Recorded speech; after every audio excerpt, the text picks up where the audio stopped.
I stopped using the word NFT a long time ago. It has so much baggage. I mean, this started out as like a research project. You know, the first time that we started talking openly about this was there were a lot of question marks. About 11 months ago, there was an opportunity to do something for Atlanta artists. This was really in the peak of the NFT hype. This is the future. We are boldly stepping into it.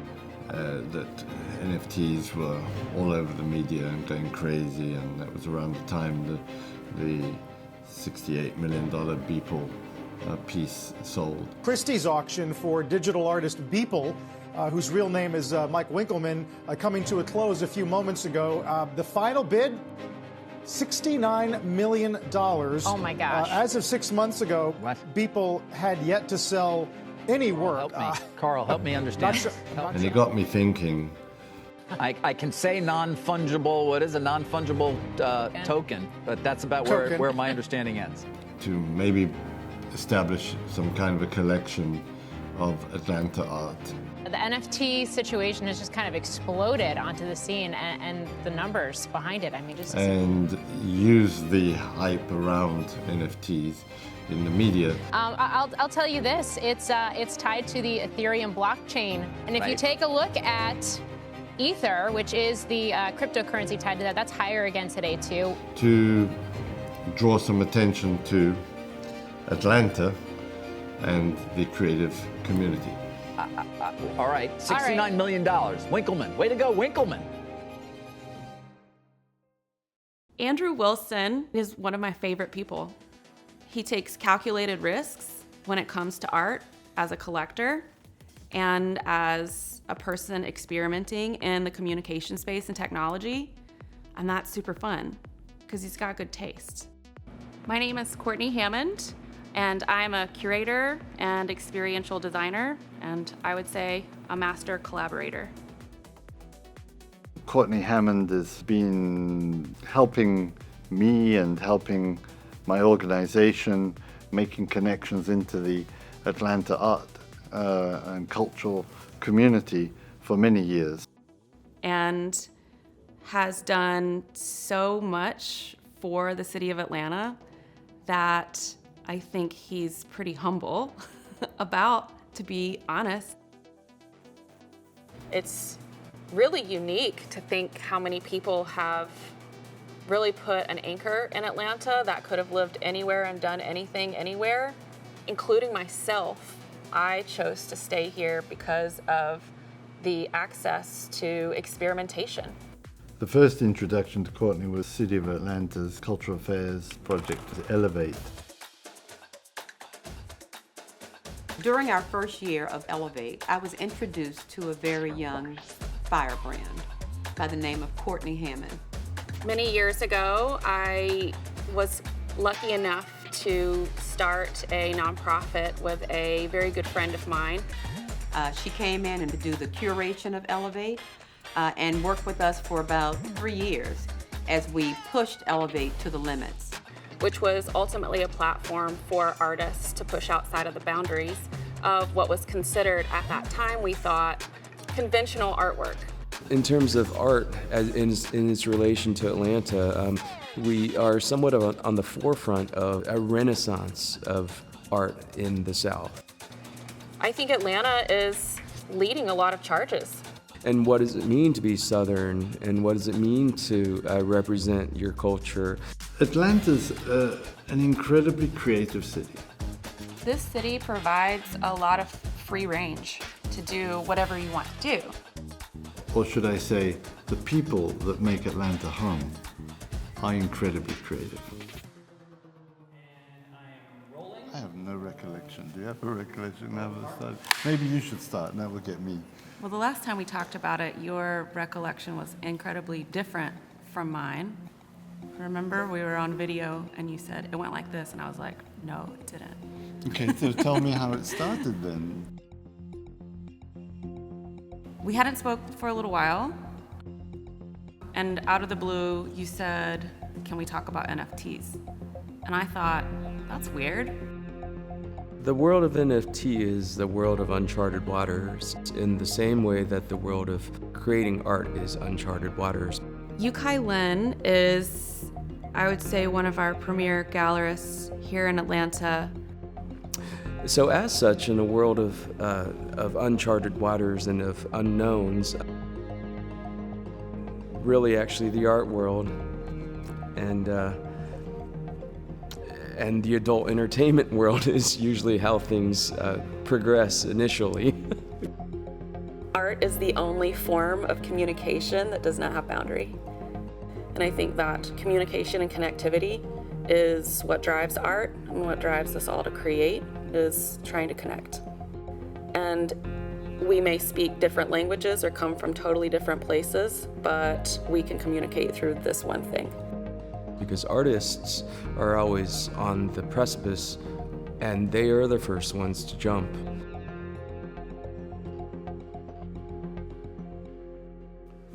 So I became really interested in the legitimate NFT art because I had friends who were collecting. So I reached out to Courtney to have a conversation about, why is it that many of the established Atlanta artists are not already involved in NFTs? So whenever he calls me to go what do you think about NFTs? And I'm like, I think they're fucking stupid. And he's like, I think they're too. But the conversation doesn't end there. And through that conversation, we both shared a similar distrust of the NFTs from the pump and dumps side. It's like, what's the fuck's the point if there's no, emotion behind it? And the collections that I was seeing on the various auction platforms didn't appeal to me. The general knowledge of NFTs are basic JPEGs. And it's like, why? What's the purpose? It was never something that I personally wanted to get into. I'm a curator, but I'm not an expert on NFTs, nor am I an expert on technology, or an expert on most things that I do. But I love working with people who are. And, to say that, I need to talk about Chris Pilcher. My name is Chris Pilcher, and I am a creative technology and installation artist. I also run Digital, which is the gallery we're sitting in right now. I trust him to the nth degree when it comes to talking about emotions and technology at the same time and making decisions that are for the benefit of the artists that we're working with.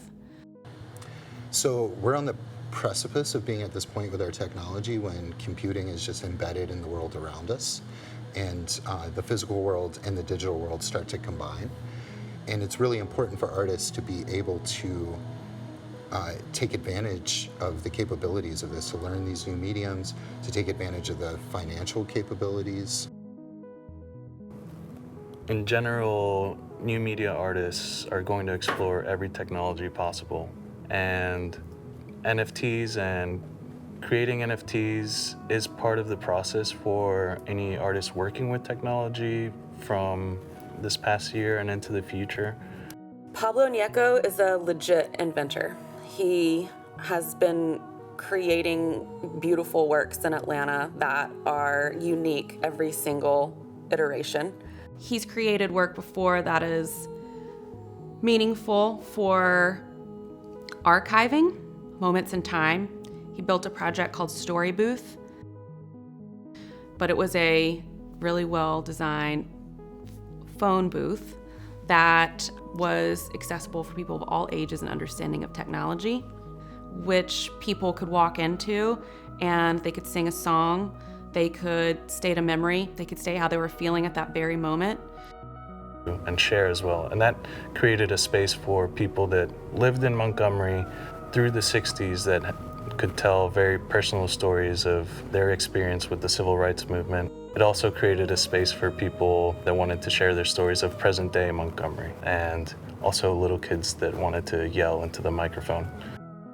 1929, and I'm 88 years old. And the police simply stopped him and told him to fix They're flat tire. You can now go on Story Booth US and you can listen to all of these stories from all of these people that have sort of dropped their moment in time there.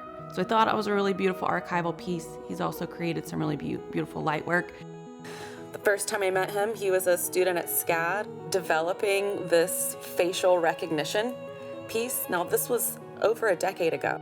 I primarily worked in experiential spaces, creating like installations, real-world environments for my artworks and professional careers. This was thinking about topics that just were on the fringe of new technology. And then the pandemic happened.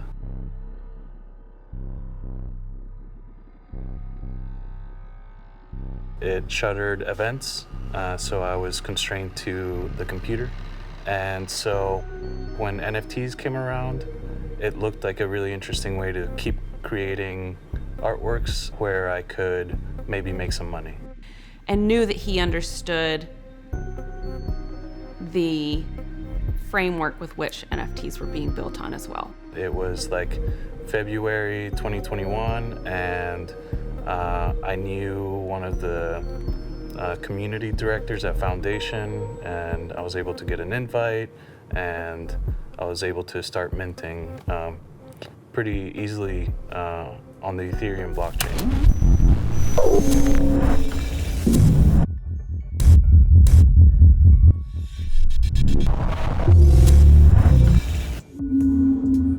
I made a GIF that was called The Sunrise, and it was just a bunch of colors.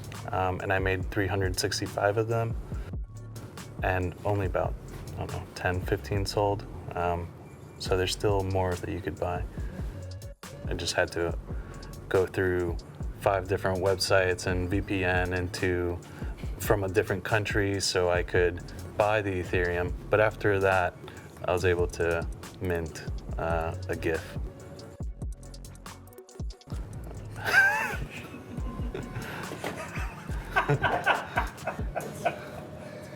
It wasn't difficult, really, as long as you had a bank account and you were in the legal state. Fine.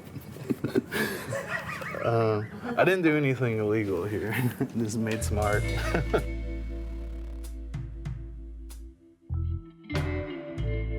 The first part of it was you and I agreeing that NFTs are ridiculous and we dislike them immensely. Yeah, I do remember going on a little rant about We had like a 30-minute conversation about how terrible they were. I mean, truthfully, he reached out to me and he said, why is everybody so interested in NFTs? They're fucking boring. They're just JPEGs. I don't get it.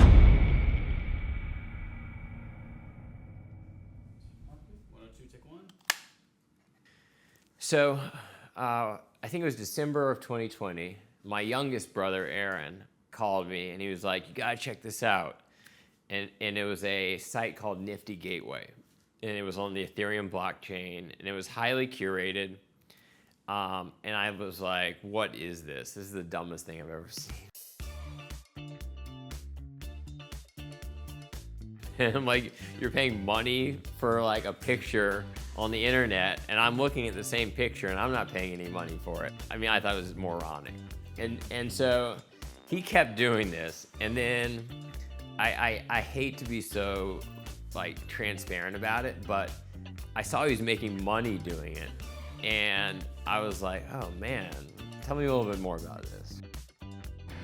I'm not positive that the blockchain and NFTs in and of itself are going to create the next superstar artist. Well, in a way they have with people like Beeple, who sold one of the most expensive artworks of all time, if not the most expensive artwork of all time. It was sold at Christie's for nearly $70 million. Which was a JPEG made up of hundreds of other JPEGs. Its starting price was just $100, but a record 22 million people watched online as it reached its astonishing price and become the first ever sale by a major auction house of a work that doesn't physically exist. people were reading about like the Beeple sale for $69 million. NFTs are the new kid on the auction block. People were going crazy, snapping up every piece of NFT that was being dropped. Nyan Cat. Original gift was sold at an online auction for 300 Ether. At that time, the hype was sort of building up. Snoop Dogg paid roughly $3.9 million in the form of... You could buy an NFT if you could get your hands on it, even if the art was total crap, and just flip it to somebody else.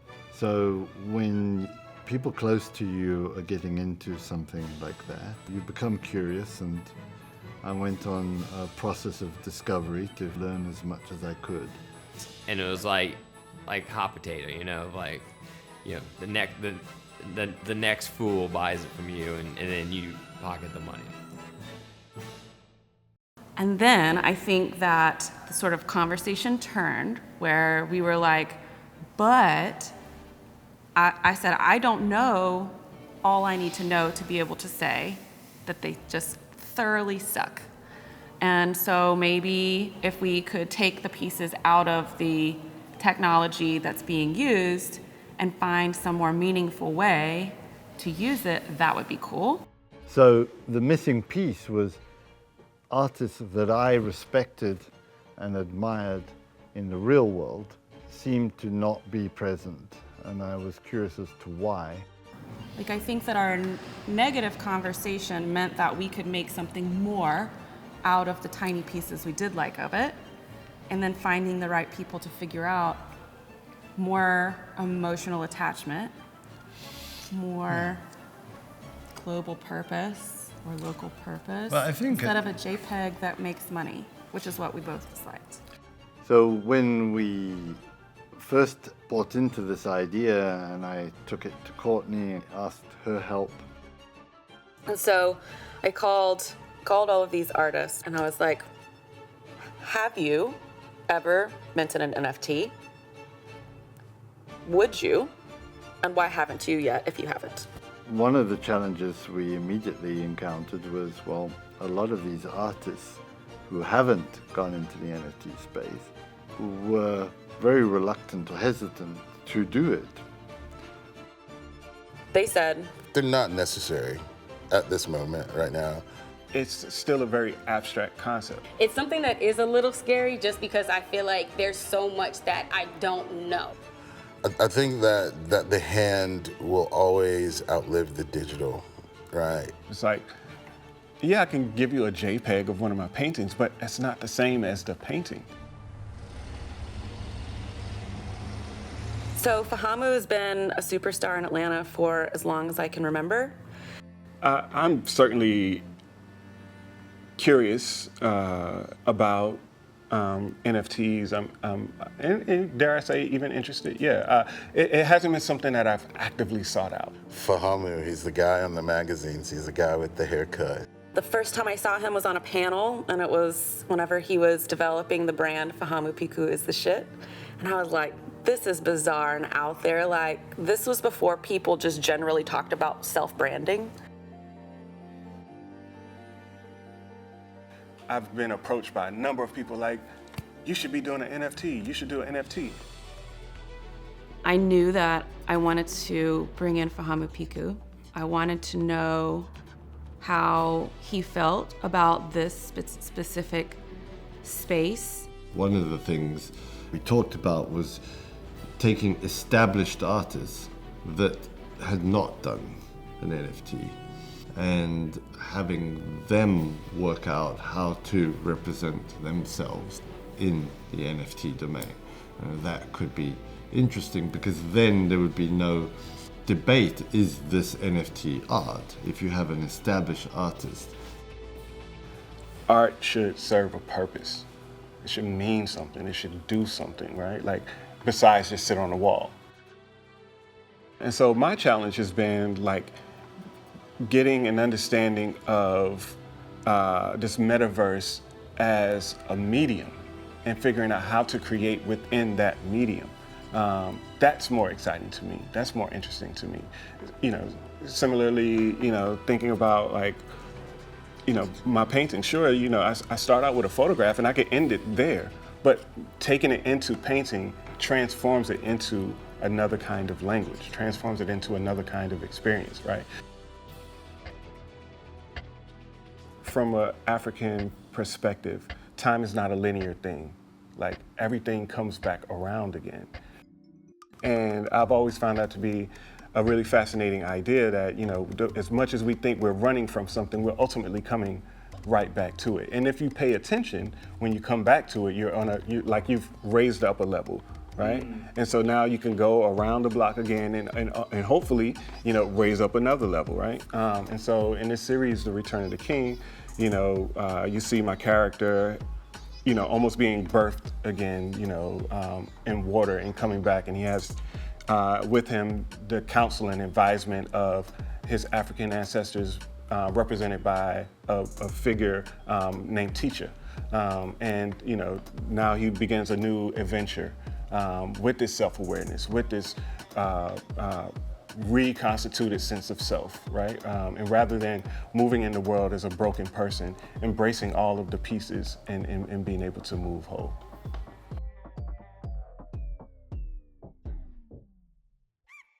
I think that's why I'm also, you know, so adamant about, you know, the different mediums that I work in, because I understand that each medium brings its own significance, you know, to the experience. And so it's not just a JPEG, but it's an experience that you can have.